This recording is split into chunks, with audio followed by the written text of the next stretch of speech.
Geheet me, Herr Folcher. Welcome everyone to another live Mindly Craic.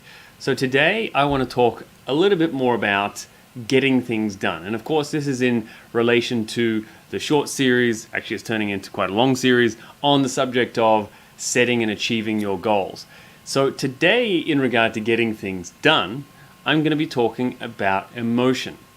It is definitely something that has, I feel, in the broader sphere of things, when I speak to people generally, they have quite a general misunderstanding about it in terms of they know and can understand what an emotion is and name perhaps the different emotions, but a little bit about the source of it, the different factors that affect it, and maybe some basic and fundamental data on the subject, some basic information that is really helping you understand all aspects of it. I think that's missing. So I want to give you some basic things from L. Ron Hubbard today that relate to emotion, and I will definitely be expanding on this subject in some future webinars. But what we're going to look at today has to do with motion and a very fundamental component of that, and its relationship to motion. Okay, here we go. So L. Ron Hubbard said that actually emotion is a manifestation of you, of your character, of your identity, of you yourself. So however you are inherently, you will be manifesting that. You will be putting it out, you will be showing it and displaying it. However, there are a number of things that influence that. But before we get into the various different things, and there are a few that can influence your emotion, I wanted to explore with you a little bit the concept that emotion is closely related to motion. Okay, I'll say that again. Emotion being closely related to motion. So motion, of course, is change of location in space. And there are different indicators or things that will convey the idea of motion.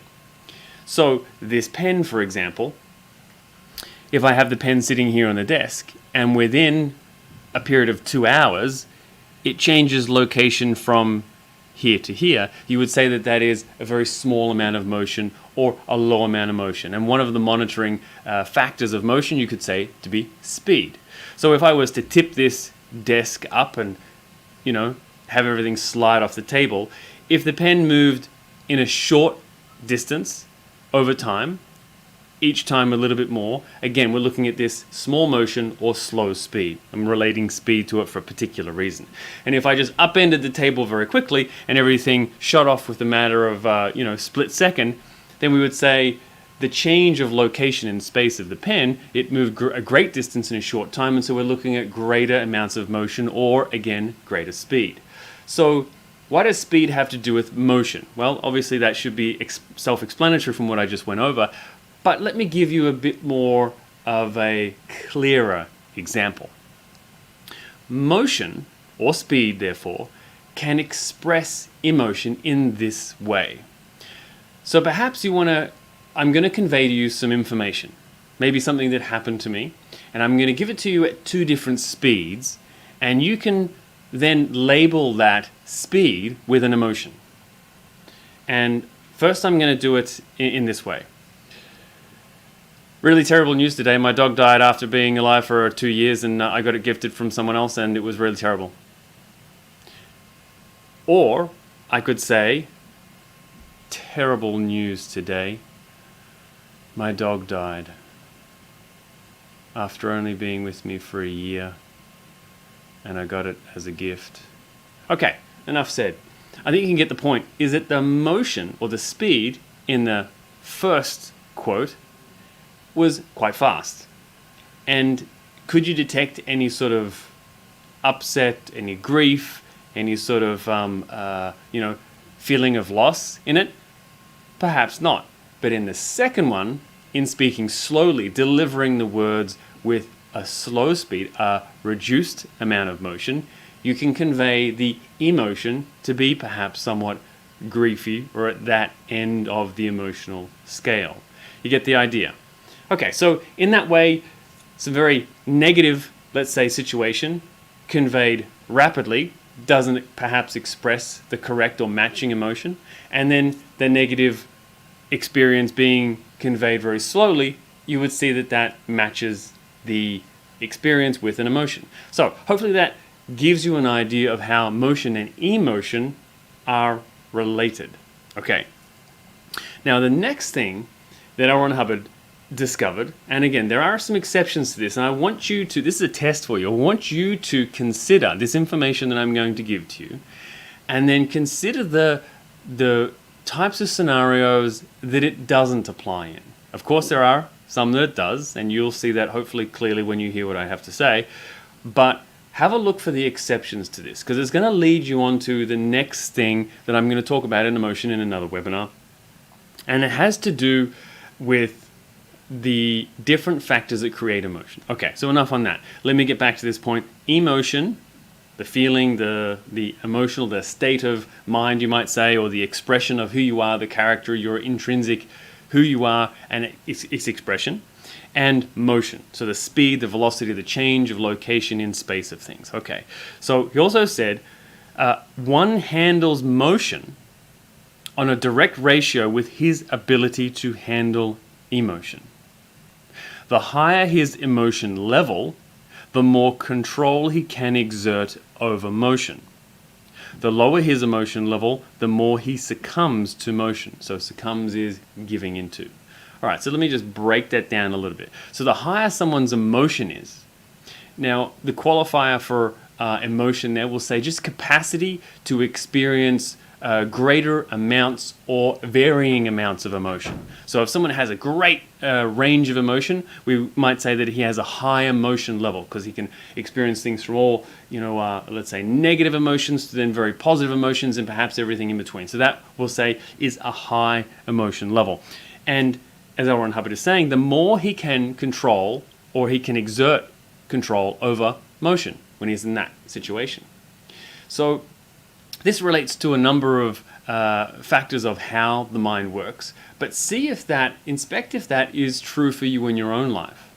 Do you find a person that speaks very slowly to you, that is very, let's say, monotonous perhaps in their voice, their expression of different words and things like that?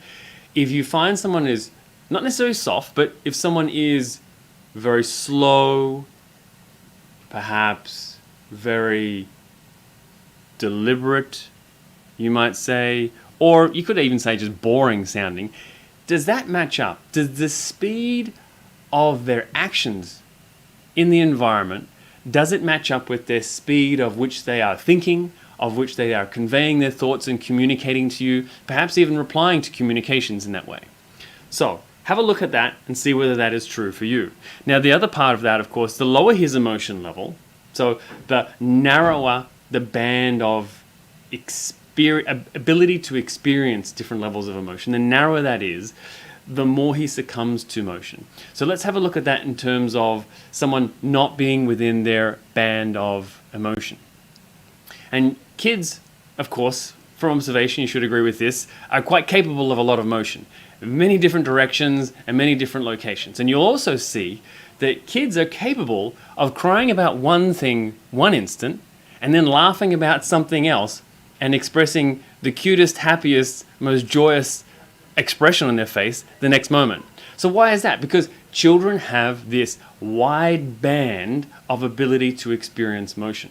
So experiencing motion at both ends, motion, going with the emotion at both ends, very fast, very slow, that tolerance or that ability is existing. So what about, and I'm just going to bring up, people that are not young, I'm just going to say it that way, very PC, but people that are not young, if you look at how they feel or what emotions they express when the motion around them is rapid, there's a lot of activity, there's sudden movements, it's high velocities. When kids are around someone who's not young, how at dis-ease, how they can feel not comfortable. And this is where he's saying the lower his emotion level, the more he succumbs to motion.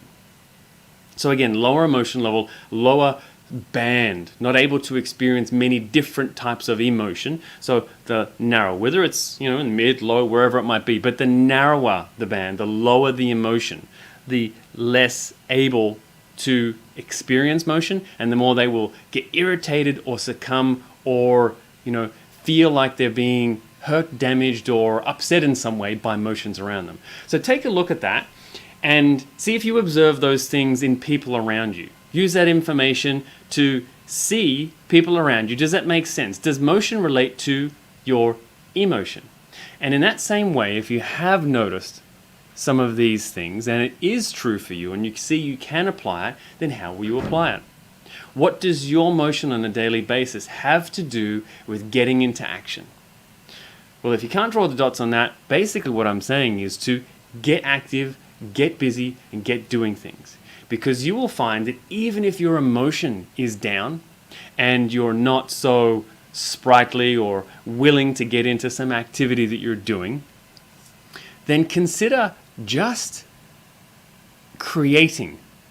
Yes, mentally at first, but creating physically motions, rapid motions, increasing action. Maybe you just do a rapid 10-minute drill of cleaning the house.